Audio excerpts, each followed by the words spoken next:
at 3:15 a.m., August 14, 2025.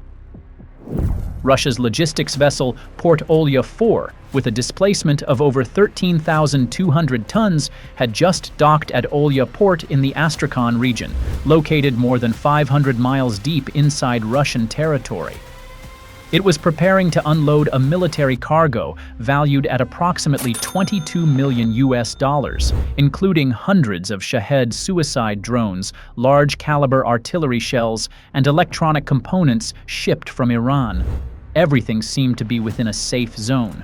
Olya Port, where the vessel had docked, was protected by medium-range Buck M3, surface-to-air missile systems, long-range 96L6 surveillance radar, and coastal reconnaissance forces.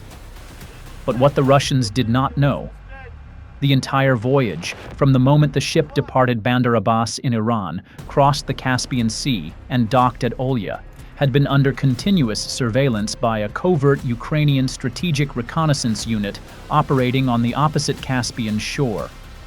And at the very moment Russia's logistics network appeared most secure, when containers were being opened and cranes prepared to move, the Ukrainian An-196, a long-range attack UAV carrying a 165-pound shaped charge warhead, had already locked onto its target. It did not appear by chance, nor did it come alone. Flying 650 feet ahead were two Ukrainian-made UJ-22 airborne decoy drones at an altitude of 1,000 feet, acting as bait to divert the attention of the Buk M3 and Panzer S-1 batteries guarding the port. All three aircraft advanced in an offset triangle formation toward the pier. This was the decoy lead strike tactic, a three-layer structure widely used in modern UAV operations, where the first sacrifice becomes the foundation for the final blow. Throughout the flight, Lyuty was guided by the two decoys. Each time they emitted strong signals, Russian radars immediately redirected their scans skyward, allowing Lyuty to dive 2 to 2.5 miles deeper, slipping through temporary blind corridors toward Olya Port. Thus, each cycle of deception and penetration unfolded exactly as rehearsed from hundreds of prior reconnaissance drone flight hours. All three UAVs coordinated seamlessly, covering nearly 500 miles of airspace deep inside Russia. At 3:40 a.m., when the decoys were less than 18.6 miles from the target, sudden jamming interference at the 2.4 GHz band disrupted signals from the second decoy. The onboard processing system confirmed the source: a Lear-3 electronic warfare complex mounted on a Kamaz chassis, positioned in the container yard east of the port. Almost simultaneously, Russia's long-range Nebo-M radar detected two suspicious tracks at altitudes of 900 to 1,000 feet. In under 10 seconds, the radar station triggered Level 2 alert, red warning icons flashing across the air defense command screens. The duty commander immediately ordered, "Activate Panzer S-1, defend Olya Port." From the northern fuel depot of the port, the Panzer S-1 battery surged to maximum output. Its fire control radar spun rapidly, locking onto both targets. 57 East 6 missile tubes elevated vertically as warning sirens pierced the night over Astrakhan.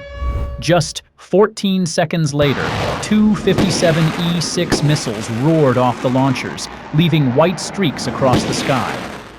In less than 20 seconds, both decoy UAVs exploded, two blazing fireballs scattering burning debris into the Volga River. Inside the combat cabin, a sigh of relief was heard. "Clear! The targets are down!" But they had no idea this was precisely the trap Ukraine had set. The real game was only beginning. Less than 1,500 feet to the south, Lyuty An-196 was closing in.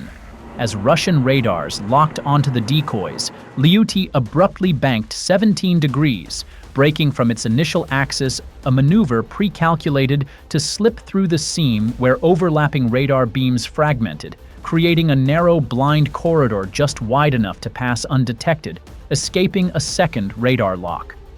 This was the art of radar evasion, the same technique that had allowed Ukraine to send UAVs to Moscow, Kazan, and now Astrakhan on the Caspian shore. While Pantsir crews were still recalibrating after their salvo, the deadly dagger had breached the outer defenses and was now less than 9.5 miles from Port Olya-4. At its current speed, it needed barely over 4 minutes to reach the pier. At 3:46 a.m., inside an underground Ukrainian control cabin, a sharp beep echoed. The UAV crew confirmed. "Lyut has entered the attack corridor. Lock direction, Port Olya-4, Olya Pier." This was the beginning of the final phase, where even an error of less than a second could see the drone disintegrated in the dense air defense net before it could deliver a historic strike. On the control screen, the final target was now fully visible. A large cargo vessel, nearly 600 feet long, 90 feet wide, with a displacement exceeding 27,560 tons, its hull built of multi-layer reinforced steel plating. This was Port Olya-4, in the midst of unloading special containers carrying Shahed UAV components from Iran. A lucrative prey, but not an easy kill. The operators understood this perfectly and knew they needed maximum focus. A precise strike would be the worthy reward for countless sleepless nights. The ship was guarded by 2 infamous layers of air defense. The Buk M3 system, with the 9 S-36 radar and 9 R-31M missiles capable of ranges up to 43 miles, known as the Heavy UAV Hunter. The Pantsir S-1 system, each unit worth $15 million, designed to intercept supersonic targets within a 12.5-mile radius, with reaction times as fast as 4 seconds after detection. According to intelligence, inside its cargo holds was a new batch of Shahed 136 drones recently delivered from Iran. It was estimated that on Port Olya-4's deck were over 50 containers of Shahed 136 over 131s, equivalent to at least 350 to 400 suicide UAVs.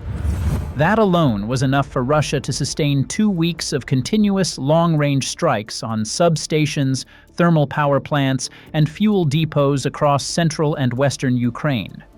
In addition, the vessel carried 6 containers of electronic components and Shahed engines, Mado 550 over 650 types imported directly from Iran. 4 reserve fuel tanks, each holding nearly 5,280 gallons of aviation gasoline, enough to assemble and operate hundreds of UAVs. 2 ground communication antenna systems, Lear 3, used to synchronize UAVs after unloading. And most importantly, nearly 17,650 pounds of shaped explosives divided into containers labeled as civilian industrial cargo. Once the target was confirmed in range, the control officer ordered, "Offset 4 degrees starboard, drop altitude, activate passive-only guidance." Immediately, Lyut banked slightly, descending another 49 feet, skimming above the sea surface, riding the radar reflection waves from the pier walls. Lyut was a long-range suicide drone developed by Ukraine in 2024, designed specifically for deep penetration sabotage missions.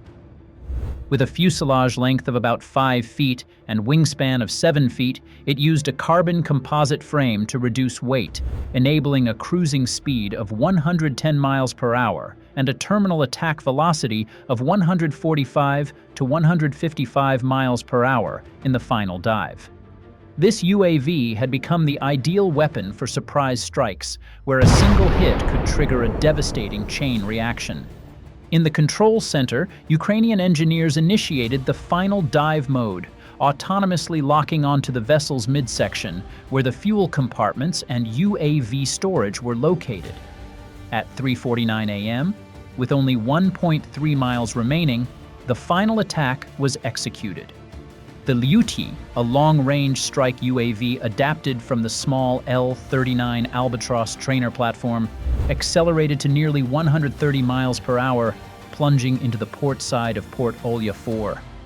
The moment of impact, a white flash erupted from the vessel's port side, instantly expanding into a massive fireball over 300 130 feet high, illuminating the entire Olya Port complex. The shockwave ignited all fuel tanks below deck, generating instantaneous pressure exceeding 40 pounds per square inch, enough to tear apart steel plating thicker than 0.8 inches on the cargo ship. The 165-pound shaped warhead punched through 3 compartments, detonating in the engineering bay, where control circuits and fueling systems were concentrated.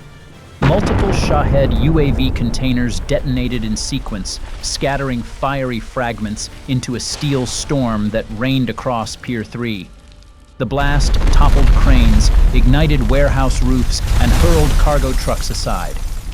The deafening roar echoed across a radius of over 12.5 miles. Residents in Astrakhan later recalled they thought an earthquake had struck.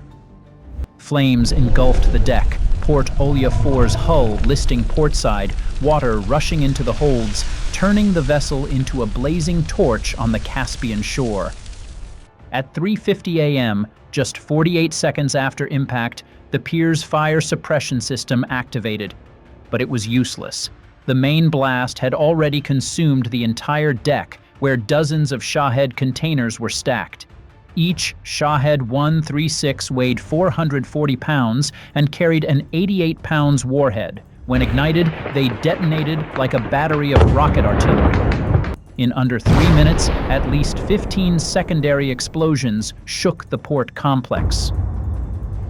Footage posted on Telegram by Astrakhan residents showed a column of flames hundreds of meters high, lighting up the night sky.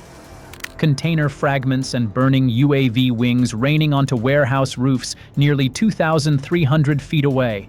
Explosions pounding for nearly 20 minutes, forcing urgent evacuation of residential areas. By 4:15 a.m., Port Olya-4 was half submerged, only its bow faintly visible amid the inferno. For the first 3 hours after the blast, Russia's Ministry of Defense remained silent.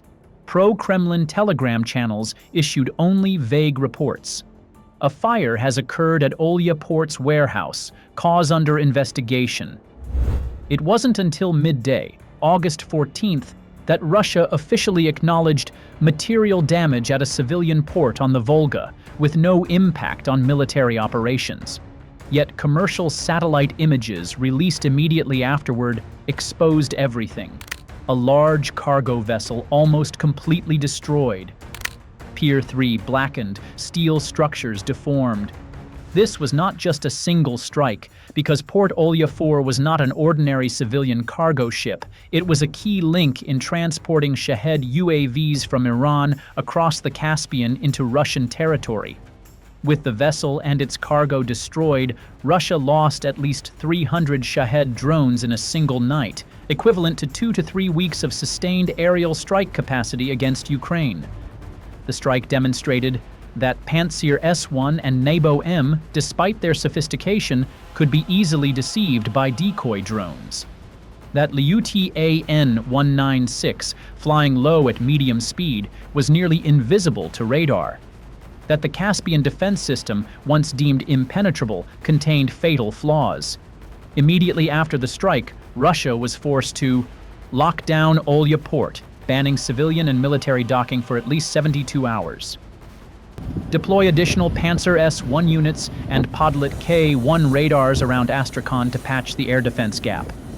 Suspend the transport of Shahed UAVs via the Caspian corridor, a direct blow to Russia's logistics chain. For Ukraine, this was a rare strategic strike. With a single Lyuty drone costing less than a Tesla Model 3, they destroyed a Shahed shipment worth tens of millions of dollars, while shaking Russia's southern defense network to its core. On the night of August 14, 2025 in Astrakhan, Ukraine wrote another chapter in modern warfare. A lone drone, flying low in the darkness, could shift the entire strategic balance and turn Russia's belief in a safe rear area into a fragile illusion.